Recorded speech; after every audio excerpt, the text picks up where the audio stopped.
স্বাগত ডিবিসি সংবাদে। আপনাদের সাথে আছি শোভন শাহরিদিশা। এবারে জানাবো খবরের বিস্তারিত। রাজধানীর আজিমপুরে ডাকাতির সময় তুলে নেওয়া ৮ মাসের শিশু জাইফাকে মোহাম্মদপুর থেকে উদ্ধার করেছে র্যাব। এ সময় আটক করা হয়েছে এক নারীকে। শুক্রবার সকালে আজিমপুরে মেডিকেল স্টাফ কোয়ার্টারের ফারজানা আক্তারের বাসায় ডাকাতেরা নগদ ১.৫ লাখ টাকা ও ৪ ভরি স্বর্ণালংকার নেয়ার পাশাপাশি শিশুটিকে অপহরণ করে নিয়ে যায়। সরকারি চাকরিজীবী ফারজানা স্বামী সন্তান নিয়ে ওই কোয়ার্টারে থাকেন।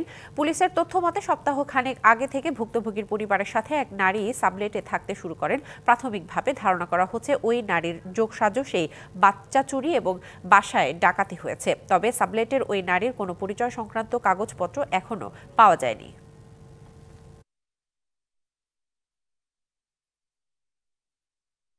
কার্যকারিতা হারিয়েছে তৈরি পোশাক খাতের সবচেয়ে বড় সংগঠন বিজিএমইএ। প্রশাসক এবং ১০ সদস্যের প্রশ্নবিদ্ধ সহায়ক কমিটি নিয়ে খুঁড়িয়ে খুঁড়িয়ে চলছে ঐতিহ্যবাহী এই সংগঠন। চলমান শ্রমিক অসন্তোষ সমাধানে কার্যকর ভূমিকা রাখতে পারছে না সংগঠনটি। অস্থিরতা নিরসন করে তৈরি পোশাক শিল্পকে সামনে এগিয়ে নিতে দ্রুত নির্বাচন দিয়ে কার্যকর কমিটি গঠনের দাবি সদস্যদের। দেশে তৈরি পোশাক শিল্প মালিকদের সবচেয়ে বড় সংগঠন বিজিএমইএ। এই খাতে উন্নয়নের পাশাপাশি যে কোনো সংকটে গুরুত্বপূর্ণ ভূমিকা রাখে এই প্রতিষ্ঠান। কিন্তু গত নির্বাচনে কারচুপির অভিযোগে ২০ অক্টোবর পরিচালনা পর্ষদ ভেঙে দিয়ে নিয়োগ দেওয়া হয় প্রশাসক। ২৪ অক্টোবর গঠন করা হয় ১০ সদস্যের সহায়ক কমিটি, যা অনেকটাই প্রশ্নবিদ্ধ।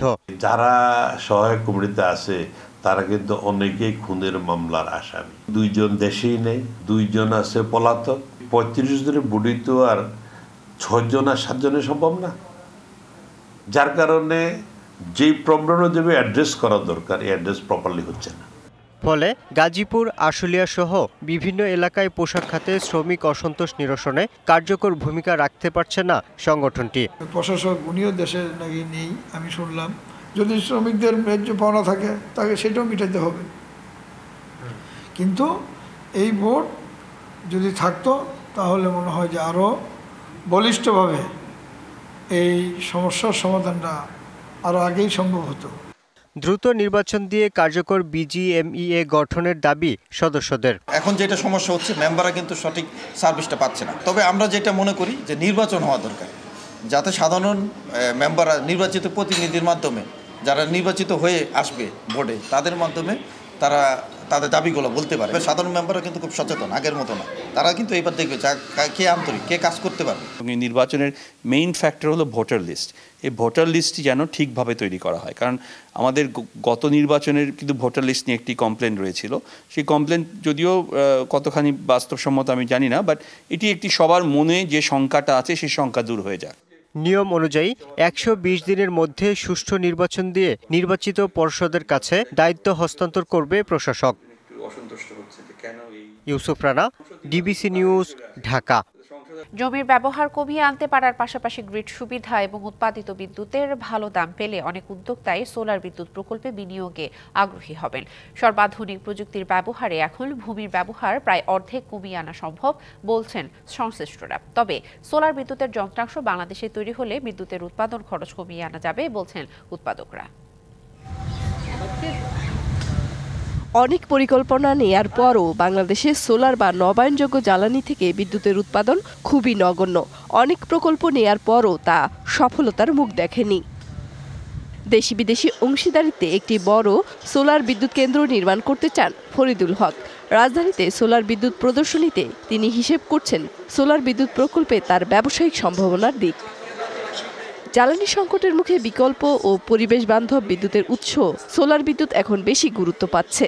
তবে ফরিদুল হক বলছেন, ভূমি নির্ভর সোলার বিদ্যুৎ প্রকল্পগুলোতে যদি জমির ব্যবহার অর্ধেক কমিয়ে আনা যায়, পাশাপাশি উৎপাদিত বিদ্যুৎ জাতীয় গ্রিড পর্যন্ত নিয়ে যেতে সরকারি সহযোগিতা এবং উৎপাদিত বিদ্যুতের দাম ভালো মিলে, তবে তার মতো অনেকেই এগিয়ে আসবে সোলার বিদ্যুৎ প্রকল্প স্থাপনে। আমাদের সাথে কথা বলে জানলাম যে প্রায় ৫০০ একর জায়গার উপরে ৩০০ মেগাওয়াটের উপরে সোলার পাওয়ার করা যাবে। কস্ট এফেক্টিভ কীরকম, ওনারা বলছেন যে এটা ৪ থেকে ৫ বছরের মধ্যে টাকাটা ফেরত চলে আসবে। এখানে অনেক ফ্যাক্টর আছে। দেখা যাচ্ছে যে আমি সোলার পাওয়ার করলাম, ওখান থেকে দেখা গেল আমার গ্রিড লাইন ৩০ মাইল দূরে হবে না, এটা কাছাকাছি হতে হবে 4, 5, 6 কিলোমিটারের ভেতরে। সেই সুযোগও আমাদেরকে সরকারকে এগিয়ে আসতে হবে, পাওয়ার গ্রিড লাইন থেকে ওদেরকে এগিয়ে আসতে হবে। বাংলাদেশে সোলার বিদ্যুতের ব্যবসায়িক সম্ভাবনা বিবেচনায় শিল্প স্থাপন করতে চায় চীনের অনেক প্রতিষ্ঠান। তাদের মধ্যে এক প্রতিষ্ঠানের কর্মকর্তা বলছেন, সোলার বিদ্যুতের যন্ত্রপাতি বাংলাদেশে উৎপাদন করতে পারলে বিদ্যুতের খরচ কম রাখা সম্ভব। ইলেকট্রিক্যাল বিল এভরি মান্থ যেরকম করে খরচ হচ্ছে, ওই তুলনায় যদি বাংলাদেশে তারা ইনস্টেড অফ এক্সপোর্টিং তারা যদি এখানে ম্যানুফ্যাকচার করে, তাহলে কিন্তু আরও কম প্রাইসে সেল করতে পারবে টু দ্য কাস্টমার্স। অন্য কোম্পানিজ যেরকম ইম্পোর্ট করে বা এক্সপোর্ট করে বাংলাদেশে মাল, আমরা এখানে ফ্যাক্টরি দিতে চাচ্ছি। বর্তমানে নিম্নমানের সোলার বিদ্যুতের যন্ত্রপাতি আমদানিতে বাজার সয়লাভ। এসব যন্ত্রপাতি ব্যবহারের ফলে অনেকেই হতাশ সোলার বিদ্যুৎ নিয়ে। মেহের মুনি, ডিবিসি নিউজ, ঢাকা। পুণ্যস্নানের মধ্য দিয়ে শেষ হলো পটুয়াখালীর কুয়াকাটায় সনাতন ধর্মাবলম্বীদের শত বছরের ঐতিহ্যবাহী রাস উৎসব। সূর্যোদয়ের সাথে সাথে বঙ্গোপসাগরের তীরে ভগবত গীতা পাঠ, গঙ্গার পূজা অর্চনা এবং স্নান করে পরিবার, দেশ ও জাতির জন্য আশীর্বাদ কামনা করেন সনাতন ধর্মাবলম্বীরা। সূর্যোদয়ের সাথে সাথে বঙ্গোপসাগরের সৈকতে মোমবাতি, বেলপাতা, ফুল, দূর্বা, ডাব, কলা, তেল ও সিঁদুর সমুদ্র জলে অর্পণ করেন সনাতন ধর্মাবলম্বীরা। উলুধ্বনি ও ভগবত গীতা পাঠে মুখরিত হয়ে ওঠে গোটা সৈকত। নিজেকে পরিশোধন করার এরকম সুযোগ যেন বারবার জীবনে আসে, এই প্রার্থনায় কৃষ্ণ ভক্তরা। মনের আশা পূরণ করার জন্য, তার দিন ভালো শুভ কামনার জন্য। গঙ্গা স্নান, মানুষের উৎসাহ, নিজেদের অভিজ্ঞতা সবকিছু মিলে খুব সুন্দর কাটছে। সবার ভালো যাতে হয় এই তাই একে চেয়েছি। পঞ্জিকা মতে ভোর ৩:৩২ পর্যন্ত পূর্ণিমা, তাই প্রতি বছরের ন্যায় এবারও শুক্রবার দিন ও রাতভর পূজা অর্চনা শেষে ভোরে সৈকতে স্নান করেন সনাতনীরা। পুণ্যস্নান শেষে নিজ গন্তব্যে ফিরে যান ভক্তরা।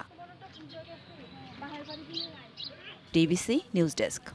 ঋতুবদলের নিয়মে আজ অগ্রহায়ণের প্রথম দিন, এসেছে নবান্নের দিন। মৃদু কুয়াশায় মোড়া ভোর আর রবি শস্য শোভা ছড়াচ্ছে মাঠে মাঠে। পাকা ধান গোলায় তুলতে ব্যস্ত কৃষক।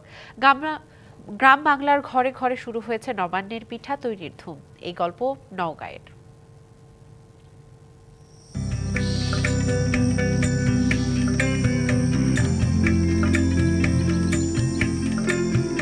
শিশির স্নাত ভোর, পাকা ধান আর ঘাসের ডগায় যেন মণিমুক্তার পসরা। কুয়াশার পটভূমিতে পূব আকাশে উঁকি দিয়েছে নতুন সূর্য, অনন্য স্নিগ্ধ প্রকৃতি।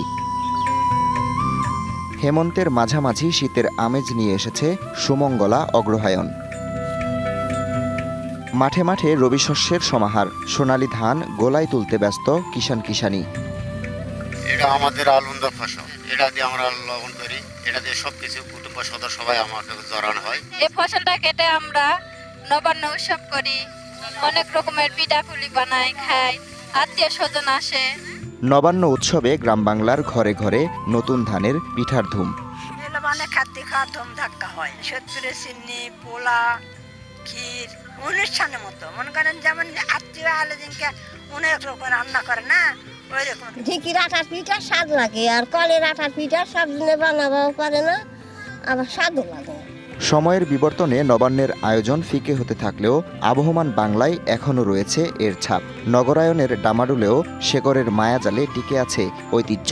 বাঙালি কেন যেন তার নিজের পরিচয়কে, নিজের জাতিসত্তার পরিচয়কে কেন যেন লুকায় রাখতে চায়, তারপরেও মানুষ তার অরিজিনকে কখনো ভুলে যেতে পারে না। আমরা নবান্ন, পয়লা বৈশাখ অর্থাৎ বাঙালি তিথির যে উৎসবগুলো হয়তো কিছুটা হ্রাস বৃদ্ধি হতে পারে, কিন্তু এই সংস্কৃতি বাঙালি সমাজ থেকে কখনো দূরে যাবে না।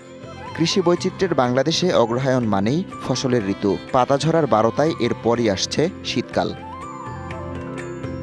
DBC news desk. ইসরায়েলের সঙ্গে যুদ্ধবিরতি নিয়ে লেবাননের যে কোনো সিদ্ধান্তকে সমর্থন দেবে ইরান। শুক্রবার ইরানের একজন জ্যেষ্ঠ কর্মকর্তা এই কথা জানান।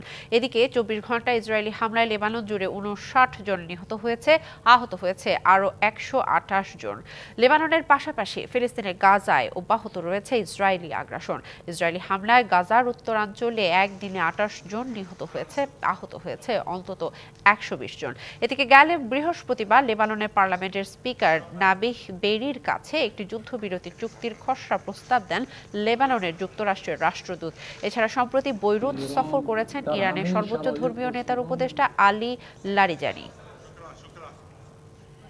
ভারতের উত্তরপ্রদেশের ঝাঁসি জেলার একটি মেডিকেল কলেজের শিশু ওয়ার্ডে আগুন লেগে 10 শিশু নিহত হয়েছে। নিহতের সংখ্যা আরও বাড়তে পারে বলে আশঙ্কা করা হচ্ছে। রাতে মহারানী লক্ষ্মীবাই মেডিকেল কলেজের NICUতে এই আগুন লাগে। বৈদ্যুতিক শর্ট সার্কিট থেকে আগুনের সূত্রপাত বলে প্রাথমিকভাবে ধারণা করা হচ্ছে। আগুন লাগার সময় সেখানে 54 শিশু ভর্তি ছিল। দমকল বাহিনীর সহায়তায় আটকা পড়া শিশুদের উদ্ধার করা হয়। ঝাঁসির বিভাগীয় কমিশনার এবং পুলিশ রেঞ্জের উপপরিদর্শক জেনারেলকে 12 ঘন্টার মধ্যে অগ্নিকাণ্ড নিয়ে প্রতিবেদন দিতে নির্দেশ দিয়েছেন উত্তরপ্রদেশের মুখ্যমন্ত্রী যোগী আদিত্যনাথ। 2 ম্যাচের ফিফা ফ্রেন্ডলি সিরিজের শেষটায় স্বাগতিক বাংলাদেশের মুখোমুখি হবে মালদ্বীপ।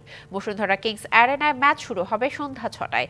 বছরের শেষ ম্যাচ খেলতে আজ মাঠে নামবে বাংলাদেশ জাতীয় ফুটবল দল। আগের ম্যাচ হারলেও শেষ ম্যাচে ফুটবলাররা চায় গোলের সুযোগগুলো কাজে লাগাতে। এই ম্যাচের ফলের উপর নির্ভর করছে কোচ হেভিয়ের কাব্রেরার ভাগ্য। মালদ্বীপ সফরের সেকেন্ড ম্যাচেও চায় জিততে। প্রায় 1 বছর পর আন্তর্জাতিক ম্যাচ খেলতে নেমে জয় পেয়ে দল একেবারে আত্মবিশ্বাসী হয়ে উঠেছে। সংবাদ এই ছিল এখনকার মতো। ডিবিসি নিউজের সংবাদগুলো পড়তে ভিজিট করুন dbcnews.tv আর ভিজিট করুন ডিবিসি নিউজের ফেসবুক পেজ এবং ইউটিউব চ্যানেল। ডিবিসির সঙ্গেই থাকুন।